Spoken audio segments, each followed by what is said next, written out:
Il y a des personnes qui apparaissent comme des étoiles. Ils délivrent le message de paix et d'espoir qu'ils portent et disparaissent aussitôt, laissant derrière eux une mémoire éternelle. C'est le cas du docteur Frantz Fanon. Vous avez certainement déjà entendu ce nom, une figure particulière, l'une des rares personnes à avoir tenté d'expliquer de façon rationnelle et à la lumière des lois de la psychologie les conséquences de la colonisation sur le colonisé, mais aussi sur le colonisateur. C'était une voix des plus fortes dans le combat contre l'injustice sociale et le racisme, à tel point qu'on oublie parfois qu'il était d'abord et avant tout un médecin. J'ai un peu hésité à sortir cette vidéo parce que Frantz Fanon est une figure clivante. En seulement 36 ans de vie, il a connu le monde de l'armée, il a fait des études médicales pour devenir médecin psychiatre, il a exploré le monde de l'écriture et a composé avec les plus grandes figures de l'indépendance du continent africain comme Kwame Nkrumah. Peau noire, masque blanc, l'an 5 de la révolution algérienne ou encore les damnés de la terre.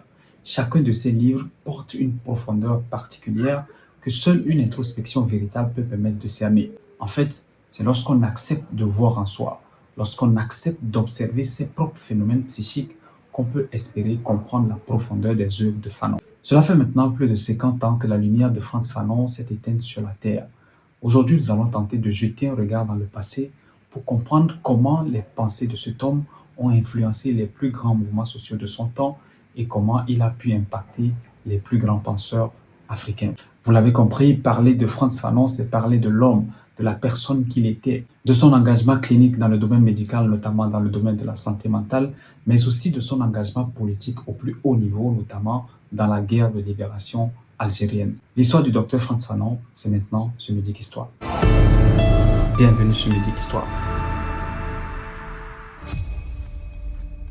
Dans les premières pages du portrait qu'elle fait de Fanon, Alice Cherki, psychothérapeute, revient sur la naissance et l'enfance de Fanon. Si en soi cette enfance ne porte pas de particularité, le contexte social dans lequel Fanon naît et grandit aura une grande répercussion sur sa vie et donc sur son histoire. Et cette histoire, elle commence le 20 juin 1925 à Fort-de-France aux Antilles, dans une modeste famille de 8 enfants. Son père, inspecteur de douane, faisait partie de la petite bourgeoisie martiniquaise.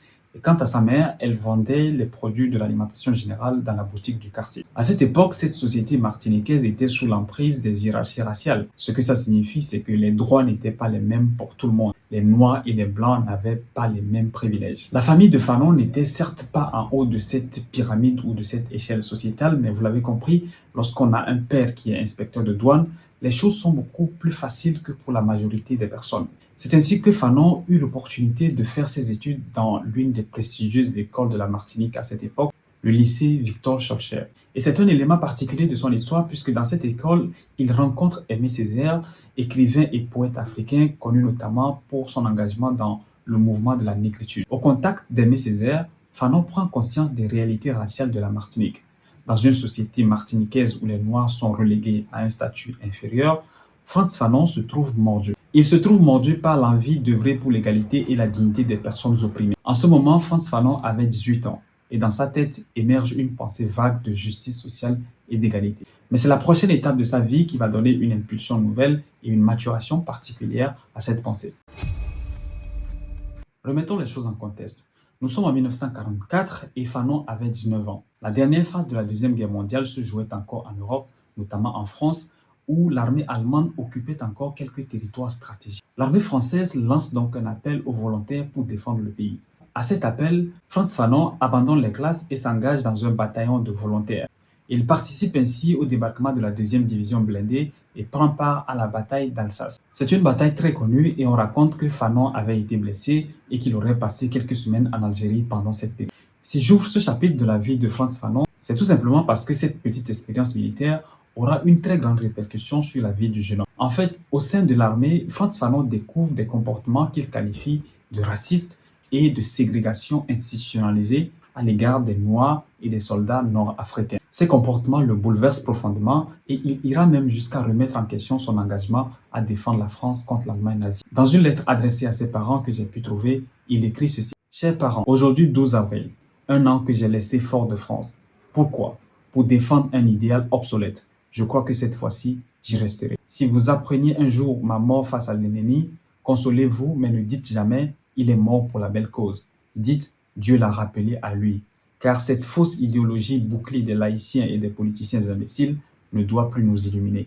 Je me suis trompé. Mais le 8 mai 1945 marque la capitulation de l'Allemagne nazie et donc la fin définitive de la Deuxième Guerre mondiale et un retour à la vie normale. Frantz Fanon n'est pas tombé au combat comme il le pensait, mais quelque part, un nouveau Frantz Fanon est né. De nouvelles convictions naissent en lui et une nouvelle façon de voir le monde émerge en lui. Ce ne sont plus seulement des histoires lues dans les livres, ce sont désormais des expériences vécues. Et quelque part, au plus profond de sa tête, les choses ne seront plus jamais comme avant. Lorsque Frantz Fanon retourne à Fort-de-France, il est décidé à faire entendre sa voix. Mais pour ça, il faut être quelqu'un. Et lui, tout ce qu'il avait à l'époque, c'était sa petite expérience militaire et ses quelques années au secondaire. Il décide alors de reprendre ses classes là où il les avait laissées. Il passe le baccalauréat et prend la direction de la métropole pour s'inscrire en faculté de médecine à Lyon. À la faculté de médecine, Frantz Fanon se montre très rapidement comme un étudiant éclectique. En fait, il ne se contente pas seulement de lire les livres de médecine. Il explore les écrits de Jacques Lacan, de Karl Marx ou encore de Sigmund Freud. Et en parallèle de ses études médicales, il suit des cours de psychologie et de philosophie. Vous l'avez compris, avec ce parcours particulier et au sortir de la faculté de médecine, Fanon a eu le temps de mûrir sa pensée. Sans surprise, il décide alors de se spécialiser en psychiatrie, faisant ainsi un pas géant vers ce qui est considéré aujourd'hui comme son héritage dans le monde médical, notamment dans le domaine de la santé mentale. Dès ses premiers pas dans le monde professionnel et alors qu'il était encore médecin intérimaire à l'hôpital Hospice de Pontorson, Fanon veut faire les choses différemment. Il tente alors de nouvelles techniques, mais le problème c'est que ça ne passe pas trop auprès de ses supérieurs de l'époque et auprès des personnes qui avaient le pouvoir dans le milieu. Obligé de partir, il retourne aux Antilles où il fait la rencontre d'un certain François Tosquel. C'était un psychiatre et psychothérapeute aujourd'hui connu comme l'un des inventeurs de la psychothérapie institutionnelle. Cette nouvelle technique thérapeutique qui était alors en plein essor considère l'institution elle-même comme un outil thérapeutique. L'objectif de cette technique est d'impliquer au maximum le malade dans sa propre prise en charge. Ce petit séjour de 15 mois a donc permis à Frantz Fanon d'en savoir davantage sur cette technique. Et certaines études qu'il a lui-même conduites pendant cette période lui ont permis de publier son premier livre, Peau noire, masque blanc. Dans ce premier livre, Frantz Fanon tente d'expliquer les conséquences du colonialisme et de l'esclavage sur les colonisés, mais aussi sur le colonisateur. Il explique que pour survivre dans une société de blancs, l'homme noir est obligé de façon inconsciente d'adopter les comportements de blancs, les masques blancs comme il les appelle. Il écrit « De la partie la plus noire de mon âme, à travers la zone assurée, me monte ce désir d'être tout à coup blanc. Je ne veux pas être reconnu comme noir, mais comme blanc. » Mais sans surprise, la publication de ce livre a été mal vue et surtout mal interprétée dans plusieurs milieux en France. Fanon quitte alors la France et retourne en Algérie où il avait déjà passé quelques semaines, vous vous rappelez. Il devient alors médecin-chef dans une division de l'hôpital psychiatrique de Blida et tente d'appliquer les nouvelles méthodes de thérapie institutionnelle qu'il avait apprises tout en essayant de les adapter à la culture des patients algériens. Mais quelques temps après, un nouveau rebondissement, c'était le début de la guerre d'Algérie. Frantz Fanon, se trouvant obligé de prendre position, donne sa démission et sera une année après expulsé d'Algérie. Paradoxalement, c'est précisément à cette période qu'il a tenté de renoncer à sa nationalité française pour devenir algérien. Mais dans ce combat extérieur pour la libération d'un peuple se cachait la réalité d'un combat intérieur, le combat personnel du docteur Frantz Fanon que peu de personnes seulement connaissaient. La notoriété du docteur Frantz Fanon commençait à se répandre, mais en silence, le docteur souffrait d'une leucémie, une forme de cancer de sang qui l'affaiblissait de plus en plus. Nous sommes en 1957 et Frantz Fanon n'avait que 32 ans. Petit aparté rapide, cette période était aussi l'aube de l'indépendance de la plupart des pays africains. Frantz Fanon, sentant sa fin s'approcher, entame une série de voyages, notamment à Accra au Ghana, où il participe au congrès panafricain aux côtés d'un certain Kwame Nkrumah. C'est aussi à cette période qu'il écrit son dernier livre, Les damnés de la terre, et il tenait à ce que Jean-Paul Sartre écrive la préface. Jean-Paul Sartre était un philosophe contemporain, auteur notamment du livre L'être et le néant, et pour qui Fanon avait une admiration particulière. Demandez à Jean-Paul Sartre de nous préfacer. Dites-lui qu'à chaque fois que je me mets à table, je pense à lui.